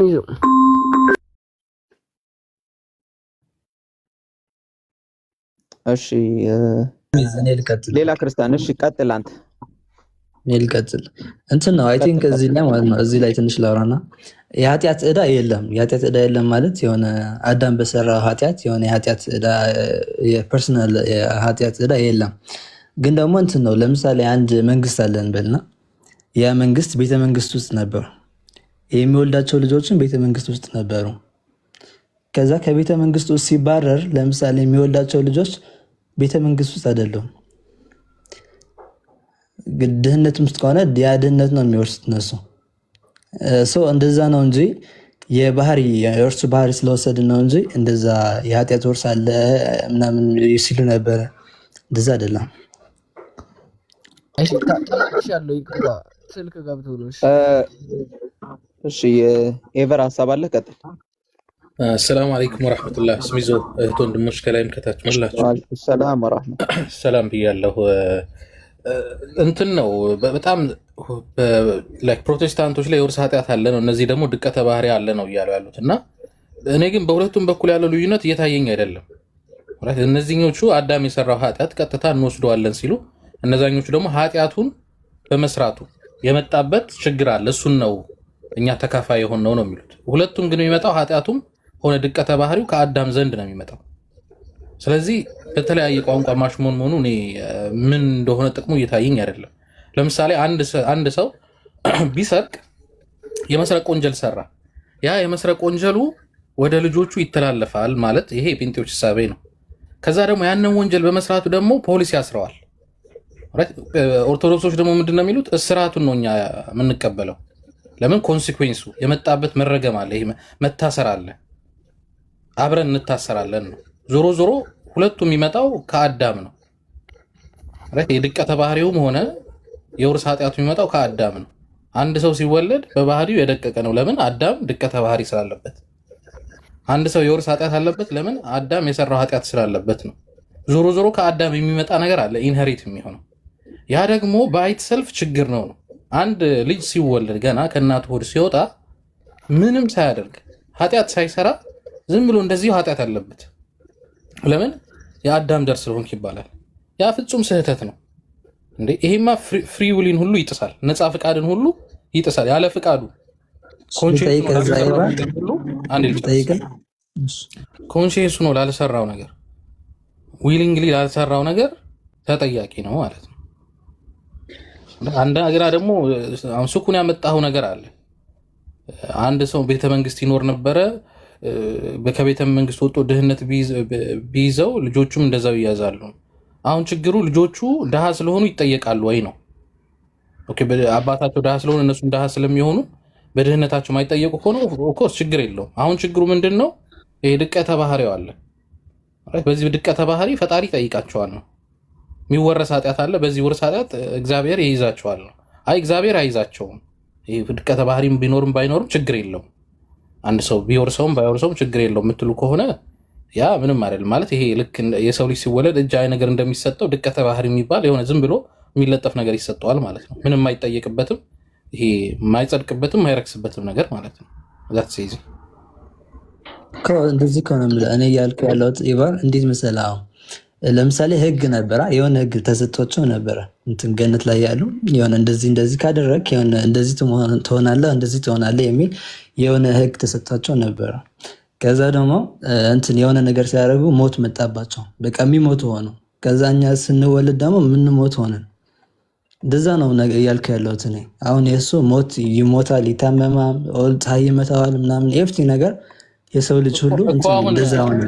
ሱኩን ብሮ አንተ አሁን ሟች የሆንከው ወይ የምትታመመው ወይ ውሸታም የሆንከው አዳም ስለሆነ ነው አይደለም? ከአዳም ነው ያገኘው። አዎ የአዳም ዘር እኮ ነኝ፣ አዲስ ፍጥረት አይደለም። ኤግዛክትሊ። ይሄ አዳም ኦልራይት። አዳም ግን ይሄን ፍሬ ከመብላቱ ይሄን ኃጢአት ከመፈጸሙ በፊት ይሄ ነገር አልነበረበትም ማለት ኦፍኮርስ አልነበረበት። በጣም ጥሩ። ይሄን ሲበላ አዳም ላይ መጣበት። ያን ደግሞ አንተ ትቀበለዋለህ። ለምን? አዳም ስላጠፋ ኮንሲኩዌንሱ ተካፋይ ነህ። ለዛ ተግባሩ እንዳልኩ እኮ ነው ቅድም። አዳም ሰረቀ፣ አንተ በመስረቅ ኃጢአት አትከሰስም። በኦርቶዶክስ ሰረቅ ተብለህ አትከሰስም። ነገር ግን እስር ቤት አብረህ ትታሰራለህ። የእስሩ ተካፋይ ነህ። ስትወለድ እስር ቤት አብረህ ነው ታስራለህ። እንዴ ለምንድን ነው የታሰርኩት ስትል አይ አባት ያመጣብህ ወንጀል አለ ወይ ስም ይዞ ቀጥል። ለምሳሌ ጄኔቲክስ እኮ ነው እዚህ ላይ ታይገን ይኸው ሱኩን ነው እንትን ካላበላሸው ምን መሰለ፣ ሌላው ችግሩ አሁን ኤቨር ጥሩ ፖይንት ስላነሳ ማለት ነው። ላቋርጠው አይደለም፣ ኤቨር ትቀጥላለህ። ምን መሰለ፣ አሁን ያለ ፍሪ ዊልህ ያለ ምርጫህ ነው እንደዚህ አይነት ፖዚሽን ውስጥ የገባኸው ነው። ገብቶሃል? ለምሳሌ ሰው መሆንም መርጠሃል፣ ሰው አልሆንክም። የምትሞተውም መርጠህ አይደለም። ያ ማለት የሞቱ ኮንሲኩዌንስ የመጣብህም አንተ መርጠህ አይደለም። ያልመረጥከው ነገር ላይ ከገባህ በኋላ ለመዳን ደግሞ ግዴታ ይሄንን ነገር ተቀበል፣ ተሰቅሎልሃል ተቀበል ትባላለህ። የግዴታ ካልተቀበልክ ዘላለም ገሃነም ገና ትወረወራለህ። ገብቶሃል? ያለ ምርጫህ በተቀበልከው ነገር ያለ ፍሪ ዊልህ ሪስፖንሲብል በማትሆነው ነገር ከዛ ሪስፖንሲብል ለመውጣት ይሄንን ተቀበል ትባላለህ። ይሄንን አልቀበልም የዛች ጋር ፍሪ ዊል ያለህ እሷን ፍሪ ዊል ካልተቀበልክ ደግሞ ዘላለም ገሃነም ትሰደዳለህ። ይሄ ትልቅ የሆነ ክስረት ነው፣ ትልቅ የሆነ ማለት ነው። ያ ነው አሁን እኮ ችግር እያመጣ ያለው። አሁን የእግዚአብሔር አስተሳሰብ አንዴ ልቀጥል አጣቋርጥ እንትን ነው ስሚዝ እኔ ያልክ ያለሁት ለምሳሌ ማለት አዳም ቤት እንትን ውስጥ ነበረ፣ ገነት ውስጥ ነበረና ገነት ውስጥ አይሞትም ነበር፣ አይታመምም ነበር፣ ኤቭሪቲንግ ነገር ምንም ችግር የሚባል ነገር አይነካው ነበር። ከዛ ደግሞ የሆነ ህግ ነበረ፣ ህግ መጣበት። ለምሳሌ ህግ የእግዚአብሔር ቃሉ አይቀየርም። የሆነ ከተናገረ ተናገረ ነው። ምክንያቱ ኢሞሽን ይሆናል። የሆነ የሚቀያየር ከሆነ እግዚአብሔር መሆን አይችልም። በባህሪው የሆነ ነገር ይሆናል። ሰው ተፈረደበት ምናምን ወጣ ከገነት ማለት ነው። ከዛ እነዚህ ሁሉ ችግሮችን እንትን ደረሱበት። ከዛ እነዚህ ችግሮች ደግሞ የሱ ዘሮች ነን እና ደግሞ የሱ ዘሮች ስለሆነ የሱ ባህሪያት ነው የምንወርሰው። እዚህ ላይ ጄኔቲክስ ምናምን አሁን ካየህ የሆነ ጥቁር የሆኑ ሰዎች ለምሳሌ ጥቁር ሰው ሊወልድ ይችላሉ። የሆነ ነጭ የሆነ ደግሞ ነጭ ሊወልድ ይችላሉ። ጄኔቲክስ ነው። የሆነ ዘሮች ድማ አሉ። የሆነ ዘር የሆነ እንደዚህ ነው የሚባል ዘሮች አሉና ከነሱ ዘር ነው የሚወልዱት። አሁን እያልኩ ያለሁት ከሱ ነው የምንወርሰው። አሁን ደግሞ የመጣው ግን ክርስቶስ ምንድነው? ዳግም ለመነሳት ነው። እኛ እንትን ዳግም ለመነሳት የሚያምን ሁሉም ይነሳል ብለን እናምናለን እኛ። አሁን ያላመኑትም እኮ ይነሳሉ። ሲኦል ነው እንጂ የሚገቡት ግን ይነሳሉ። እንደዛ ነው ሲኦል ይገባሉ። ዛትስ ዘ ፖይንት። ይሄው ጥያቄው አሁን ይሄ ነው። በቃ አሁን ነው ጥያቄውን አመጣ። ሁሉም ይነሳሉ አልክ። ኦኬ ጥሩ፣ ሁሉም ይነሳሉ። አሁን በጣም ጥሩ። ተነስተው ግን መቀመቅ ውስጥ ነው የሚገቡት። በራሳቸው ባመጡት ምክንያት ነው ይሄ ሲኦል እየገቡ ያሉት። ሱኩና ይሄን ብቻ መልስልኝ። ፈቅደው በፍሪ ዊላቸው ባመጡት ነው ያ የመጣባቸው ኮንሲኩዌንስ እኮ እግዚአብሔርን አልተከተሉም። ለዛ ነው የሚገቡት። ህጉ ያን ነው መጀመሪያ ስለበላ ሳይሆን አዳም ስለበላ ሳይሆን ነው እግዚአብሔርን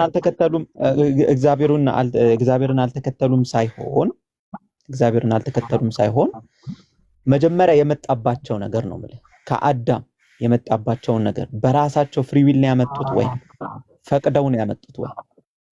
መልካም እንደዛ አይደለም። ፈቅደው ምናምን ያመጡት ሳይሆን ግን አሁን ለምሳሌ አንተ ስሚዞ እስከሚመጣ ድረስ አንድ 400 ሰዎች አላችሁ። ለምንድን ነው ታፕታፕ የማይሆነው? ያጀማ 50,000 በጣም እኮ በጣም ታች ነው ያለው። ቢያንስ አዲስ ታይም ከ200 ሺህ በላይ መሆን ነበረበት እና ታፕታፕ አድርጉ። ኮፒ ሊንኩን ቢያንስ 3,000-4,000 እናደርገው። ያጀማ ባረከላሁ ፊኩም። ሰሞኑን ሪፖርት በጣም እየበዛ ነው።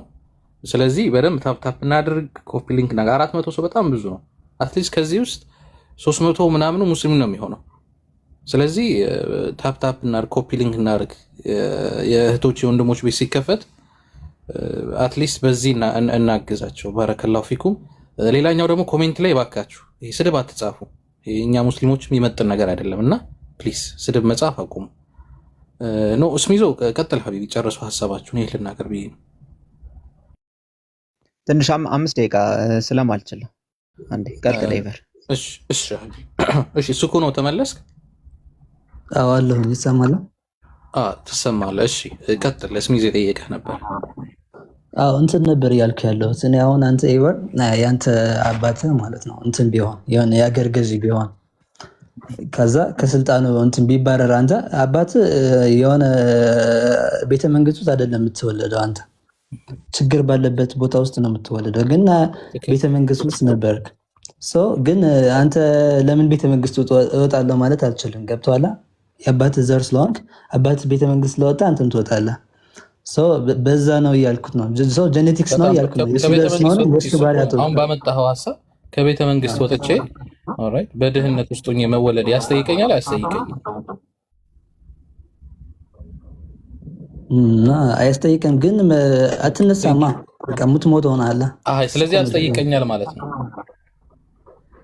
የእሱ ባህሪ እኮ ነው የወሰድከው። ይሄ እኮ እንትን አሁን ችግር የሚሆነው መሰለክ እኔ ቤተ መንግስት ውስጥ ሆኜ መወለዴ ማያስጠይቀኝ ከሆነ ከቤተ መንግስትም ውስጥ ወጥቼ በድህነት ውስጥ ከደሳሳ ጎጆ ውስጥ መወለዴ ማያስጠይቀኝ ከሆነ ይዳዝማታል ምንም ማለት አይደል። ልክ አንተ አሁን ስትወለድ ወንድ ሆነህ እንደተወለድከው አያስጠይቅህም፣ ወይ ቀይ ጥቁር መሆን አያስጠይቅህም። ልክ እንደዛው ድህነት ውስጥ መወለዱ በደቀቀ ባህሪ ውስጥ መወለዱ አንድ ሰው ማያስጠይቀው ከሆነ ይሶኬ። ግን ይሄ የደቀቀ ማንነት ይዞ ስለተወለደ የሚጠየቅ ከሆነ የዛን ጊዜ ችግር ነው ይሄ ድቀተ። ምክንያቱም ይሄ ሰውዬ መርጦና ፈቅዶ አይደለም። 9 ወር ሙሉ በእናት ወር ተረግዞ ኮንሽስ ማለት ፉሊ ራሱን አናዌር የሆነ ህፃን ልጅ ነው የሚወጣው። በቃ ገና ሲወለድ ማህተም ተደርጎለት ወንጀል አለበት ከሆነ that's a problem። በዛ አይደለም። አሁን በሰራው ኃጢአት ነው እንጂ የሚቀጣ አዳም በሰራው ኃጢአት አይደለም የሚቀጣ። ለዛ እኮ ነው የተገኘው። ስለዚህ ከአዳም የሚመጣው ነገር የሚያስጠይቀው አይደለም ነው የሚያስጠይቀው አይደለም። አዎ የሚያስጠይቀው አይደለም። ኢየሱስ ማያስጠይቀው ከሆነ ኢየሱስ ምን አግብቶት ነው የተሰቀለው? በቃ ማያስጠይቀን ከሆነ ኢየሱስ ለምንድን ነው የተሰቀለው? አዎ የእሱ ኃጢአት አያስጠይቀንም፣ ግን ደግሞ ከሞት አያድነንም። ባያስጠይቀንም ቢሆን የእሱ ባህሪ ስለወሰድን ማለት ነው፣ የእሱ ጄኔቲክስ ስለሆነ ለምን? ስለዚህ አንተ በዚህ ነገር ትጠየቃለህ ማለት ነው። ኮንሲኩዌንስ አለብህ ማለት ነው። ኦኬ እሺ፣ ልጠይቀህ ነኝ እዛ ላይ ማለት ነው። ልጠይቀህ ነኝ። እሺ ለምሳሌ እንትን አደም ጀነት ውስጥ ያለ እንትን ይታመም ነበር። በእስልምናው ነው? አዎ በእስልምናው ነው። ያ አንደኛ ነገር ማወቅ ያለብን በእስልምና አዳም ሲፈጠርም የሚሞት ሰው ሆኖ የሚበላ የሚጠጣ የሚወልድ የሚራባ ነው ብለን ነው የምናምነው። ገባ እንጂ እንደናንተ ዘላለማዊ ሆኖ ሊኖር ይሄ ማይራብ ማይታመም እንደዚህ ይሆናል ብለን አናምንም። በቃ እዚህ ላይ እርምህ ነው። እሺ መረጃ ስጠኝ፣ እኔ ላንብበው ፈልጋለሁ። እሺ ቁርአን ላይ አውጡለት ማውጣት እንችላለን። ሁሉ ነፍስ ዘከተል ሞት፣ ሁሉም ነፍስ ሞትን ቀማሽ ነች ይላል።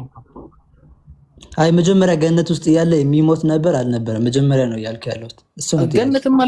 ገነት ማለት ፈተና ነው የገባው እኮ አዳም። እኛ እኮ ለዘላለም ይኖራል ብለን እኮ አልገባንም። አላህ ሲፈጥረው መጀመሪያ ምድር ላይ እንዲኖር ነው የፈጠረው። አላህ በሱረቱል በቀራ ላይ ምን ይላል መሰለህ? ሁለተኛው ምዕራፍ ላይ ለመላእክቶቹ እኔ በምድር ላይ ምትክን አድራጊ ነኝ አላቸው። ለምድር መሪ ገዢ ሰውን እንደሚያደርግ እና እንደሚፈጥር አላህ ተናገረ። አትታለል አላለውም ነበር አዳም? እንደዛ ብሎ ለፈተና ነው ያስገባውና ከዚች ዛፍ አትብላ አትመገብ ካልሆነ ከበደለኞች ትሆናለህ አለ። ገባ ግን ያቺ ዛፍ ሰው የአላህ ፍቃድ ገነት ውስጥ እንዲኖር ነበር። አትብላ እንደዚህ እንዳትሳሳት ካለው የእግዚአብሔር ፍቃድ እሱ ጋር ለፈተና እኮ አልኩ። ለፈተና ገብቶ ነበረ። የገባበት ምክንያት ፈተና ሊወስድ ነው። ያንን ፈተና ፌል አድርገዋል እኮ። ክርስትናውን አጥተነው ወደ እስልምና መጠናል። አሁን እናንተ በፈተና ነው ክርስትናውን እዛ ላይ ልጠይቅ ስለፈለግኩ ነው። ክርስትናውን ግን ትተነዋል ማለት መልሰን አልጨረስንም። ያው እስልምና ላይ መጠናል። እሺ ቀጥል። እኔ ያልክ ያለው ከዚህ ነው። ኦኬ አሁን መሬት ላይ እንዲኖር ነው የፈጠረው ብለሃል። የአላህ ፍቃድ መሬት ላይ እንዲኖር ነበር የእርሱ ፍቃድ ብለሃል። ግን ደግሞ እንዳትሳሳት እያለው ነው። የሆነ ትእዛዝ እየሰጠ ነው። ፈተና ነው እያልኩ ነው። አንተ ለምሳሌ አሁን አንድ አስተማሪ አስተምሮ ይሄ ፈተና ከ10 ነው መድፈን ይጠበቅባቸዋል፣ ይሄን ፈተና እንዳትወርቁ ብሎ ቢፈትንህ እዛ ፈተና ውስጥ ስህተት መገኘት የለበትም ወይ ደግሞ እዛ ፈተና ውስጥ ዘላለም ትኖራለህ ማለት ነው። ያሲዝ አይደለም ግን መምህሩ ደግሞ እንትን ነው። ያ መምህሩ ደግሞ እንዳልፍ ነው ፍላጎቱ። 10 ማምጣት እንዳመጣ ነው ፍላጎቱ። ከቷላ አሁን ያላህ ፍቃድ ምንድነው ነው? እኔ በውስጥ ያለው ያላህ ፍቃድ ምንድነው ነው ጥያቄ። መሬት ላይ እንዲሆኑ ከሆነ ማለት መሬት ላይ እንዲኖር የሆነ እሱ ፍቃድ ከሆነ አውቆ ነው ዝም ብሎ ነው እንደዛ ያላቸው ያለው እሱ እኮ አይደለም። አንደኛ ነገር ኤግዛማይን ሊሆኑ ነው። ሁለተኛ ሲቀጥል ይሄ ቁርአን አንቀጹን ከፍቶልሃል። አላህ መጀመሪያውን ሲፈጥረው ምንድን ነው ያለው? ይሄው መሐመድ ሆይ አለ ጌታ ለመላእክት እኔ በምድር ላይ ምትክን አድራጊ ነኝ ባለ ጊዜ የሆነውን አስታውስ። እነርሱም አሉ መላእክቶች ማለት ነው እኛ ከማመስገን ጋር የምናጠራ ለአንተም የምንቀድስ ስንሆን በእርሷ ውስጥ የሚጠፋን ደምንም የሚያጠፋንና ደሞችንም የሚያፈስን ታደርጋለህን አሉ። አላህም እኔ የማታውቁትን ነገር አውቃለሁ አላቸው ይላል። ስለዚህ አዳም ሲፈጠርም ሀ ተብሎ ምድር ላይ እንዲሆን ነው፣ ምድር ላይ ምትክ እንዲሆን ነው። ዲፈረንሱን ልንገርህ ደግሞ ዲፈረንሱን እግዚአብሔር እንትን ያደረግን አይደል? አሁን እግዚአብሔር ደግሞ በእኛ ልንገርህ እግዚአብሔር አዳም በእኛ ልንገርህ እግዚአብሔር አዳምን የፈጠረው ገነት ውስጥ እንዲኖር ከዚህ አትብላ ምናምን ሱኩን አንድ 5 ደቂቃ አንስተውና አዲስ አፖት አንተ ጋር እቀጥላለሁ። እሺ ብራዘር አንድ 5 ደቂቃ አንስተው ይኸው 5 ደቂቃ ሴት አደርጋለሁ። ሱኩን ከአንተ ጋር 5 ደቂቃ ነው ያለው ሰው ነው መቀጠል ስላለው። እሺ ቀጥል። ኦኬ እሺ አሁን እንትን እያልኩ ነበር። የት ነበርኩኝ? አዎ እግዚአብሔር አዳምን የፈጠረው ገነት ውስጥ እንዲኖሩ ነበረ። እንደዚህ ካደረክ እንደዚህ ትሆናለህ የሚል ህግ ሰጠው። ሰው የእግዚአብሔር ፍላጎት ገነት ውስጥ እንዲኖር ነው።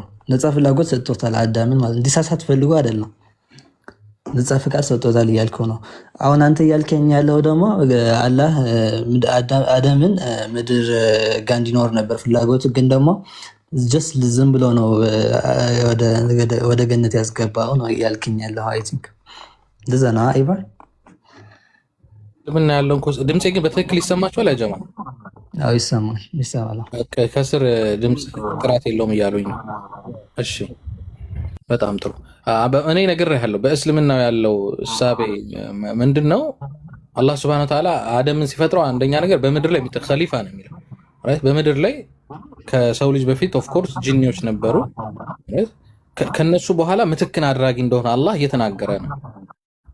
ጀነት ውስጥ ለምን ገባ ከተባለ አጭርና አጥር ያለ መልስ ፈተና ነው። አላህ Subhanahu Wa Ta'ala አዳምን እየፈተነው ነው። በፈተናው ፌል አደረገ። ስለዚህ ፈተናውን ፌል ካደረገ በኋላ አዳም ፈጣሪውን ምህረትን ይቅርታን ጠየቀ። ስለዛ ስለሰራው ኃጢአት መህርታን አግኝቷል። ፈጣሪው ምሮታል።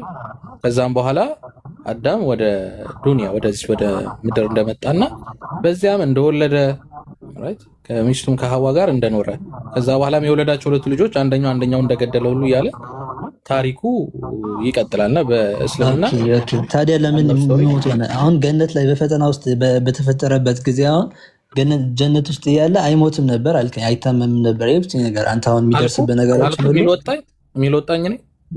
ገነት እንደዛ አይደለም አላልከኝም ነበር?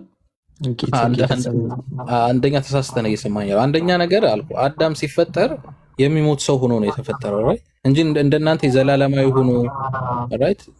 በእርግጥ ጀነት ውስጥ የሚገባ ሰው ይሄ የሚታመም የሚያረጅ የሚጠወልግ አይደለም። ጀነት ውስጥ ያለው ያናኗር ሳይል ነገር ግን አዳም ሲፈጠርም ራይት ሰው ሆኖ ነው የተፈጠረው። ሰው ልጅ ደግሞ የተፈጠረው በእነዚህ ባህሪያቶች ውስጥ ነው። ሊሳሳት ይችላል ራይት ልክ አዳም ጀነቱ እንደተሳሳተው ፈተናውን ፌል እንዳደረገው ራይት ሊታመም ይችላል፣ ሊሞት ይችላል በዚህ ባህሪ ስለተፈጠረ ራይት። ስለዚህ ድምጽ ግን ይደጋግማል ያንተ ማይክ መሰለኝ። ስለዚህ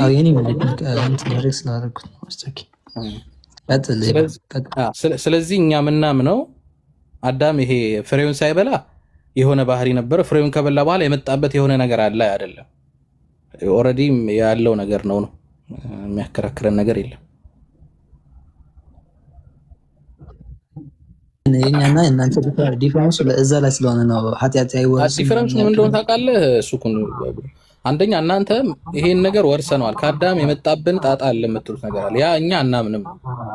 አንዲት ነፍስ ኃጢአት አትሸከምም ነው በእስልምና ይላል። ግን አለ አንዴ ይቅርታ 21 ፕሊስ እባክህ አትደረብ። እሺ ኢቨር እንትን ነው እኛ እኮ ዲፈረንሱ ያንን ነው። እኛ አዳም የማይሞት ነበር መጀመሪያ፣ እንዲሞት አይደለም። ገነት ላይ አይሞትም ነበር፣ ችግር ምናምን አይደርስበትም ነበር ብለን አንድ ደቂቃ ለአሚሮ አውራና ከዛ አዲስ አፖ ጋር እንቀጥላለን።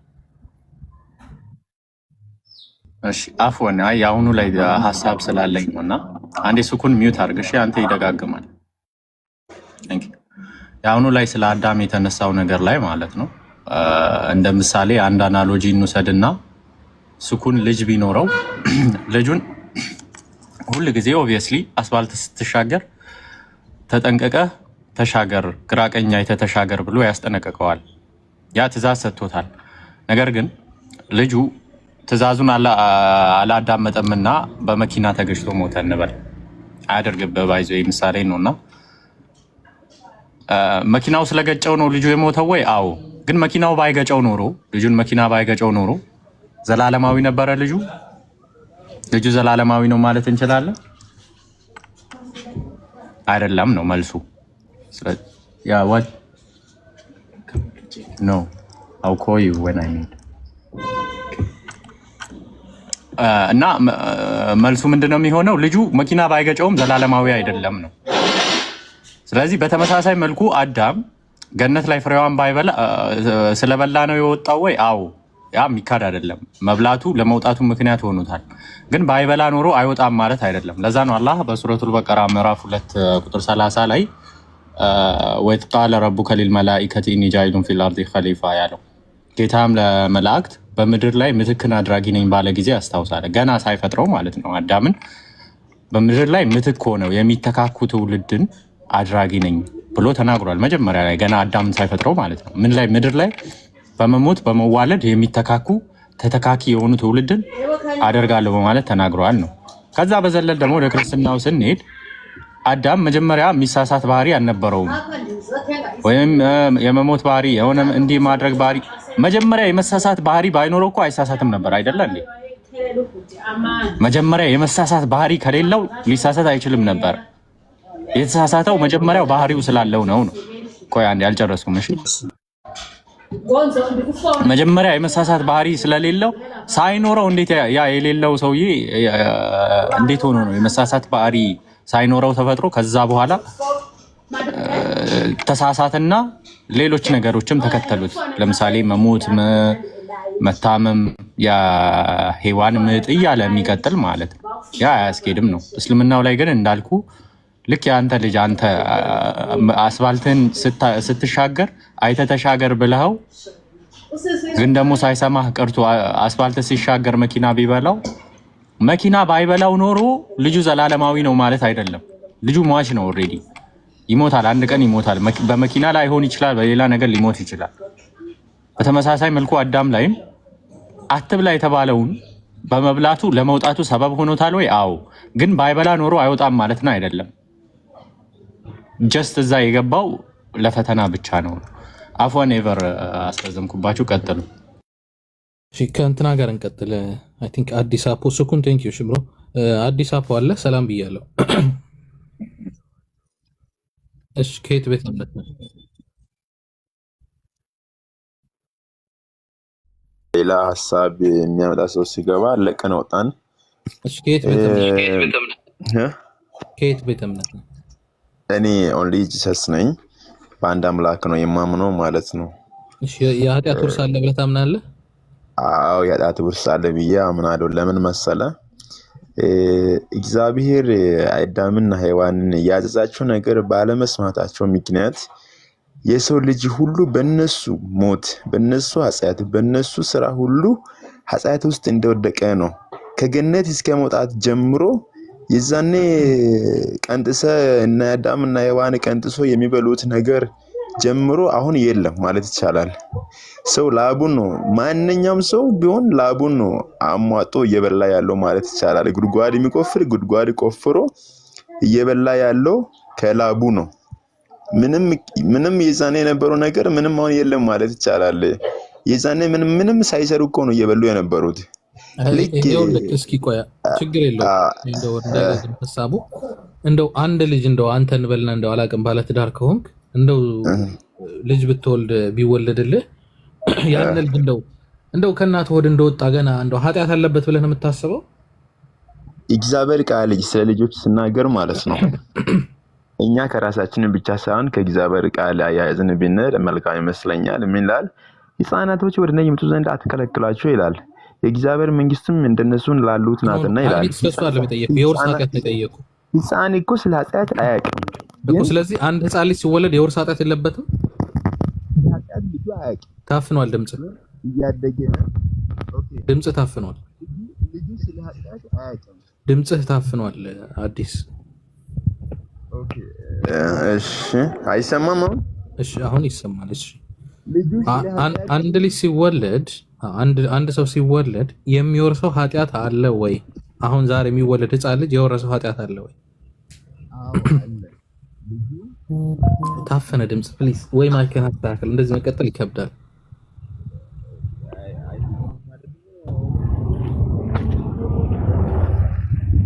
ድምጽ ታፍኗል። አዲስ